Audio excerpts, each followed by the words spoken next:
Planning applications can feel like a confusing and stressful process.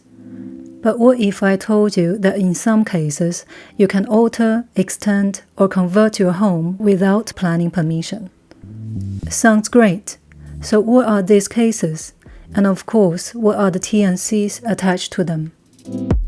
As an example, let me take this semi-detached house to explore all the possibilities with you and show you how to do it right.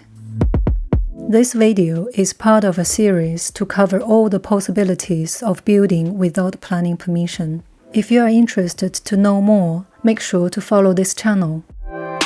Now let's dive in.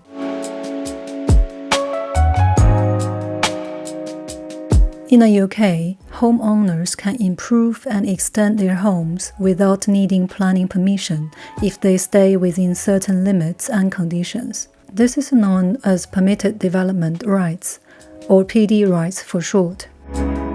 This property is a typical semi-detached house, like those you find across the UK. The boundary is defined by the party wall shared with a neighbour and by the front, rear, and side boundary lines or fences. The principal elevation in planning terms is typically the front of the house that faces the highway and has the main entrance. So, what can we add to it?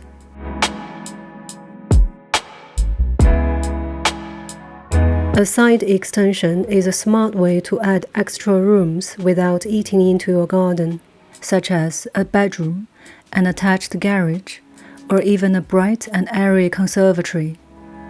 Under PDrights, a side extension cannot be built forward of the principal elevation or exceed half the width of the original house. In this case, the house is about 6 meters wide, so the maximum we could extend to the side is 3 meters. Just like the single-story rear extension, which was explained in my last video. The maximum roof height is 4 meters. But if the extension is within 2 meters of a boundary, which is the case here, the maximum eaves height is 3 meters.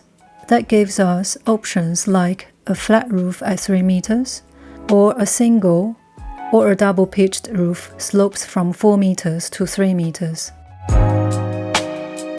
Under PDrights, you can only build a single-story side extension.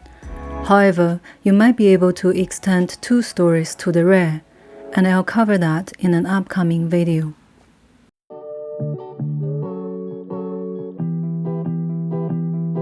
In my last video, I explained that we could extend 3 meters from the rear wall.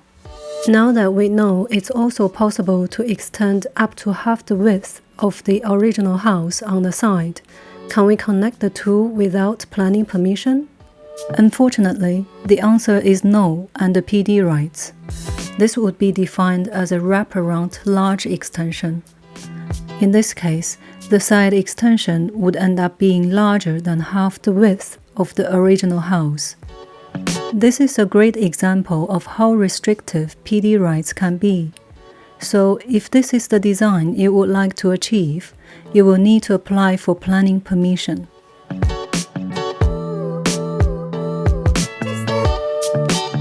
Okay, as you can see, there are a lot we could do under the PDrights for just a single-story side extension. For this typical semi-detached house, this could add about 27 square meters of space without planning permission. That's a lot of potential.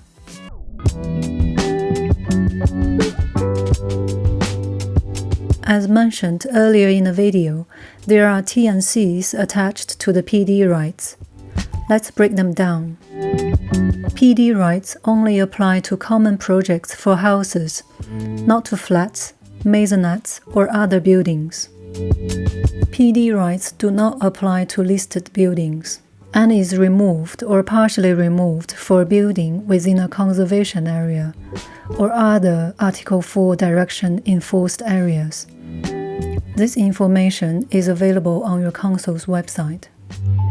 The combined footprint of all extensions cannot exceed 50% of the total area of land around the original house. The original house refers to how it is originally or has been since July 1st, 1948.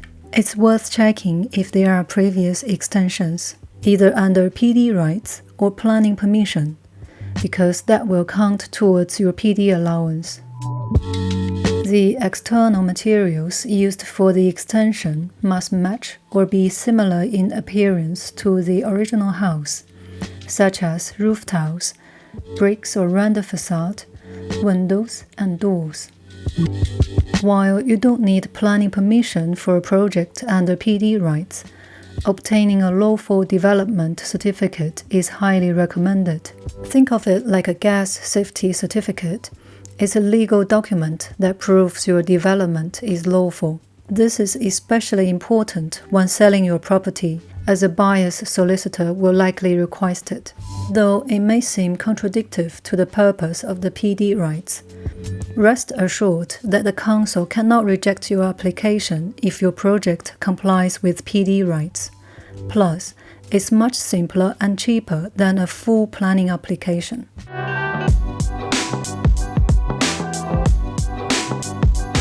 Now that we have the basics of the single-story side extension under PDrights covered, you can see they come with a lot of potential, but also some limitations. If you are unsure about any aspect, feel free to leave us a comment. Thanks for watching and see you next time.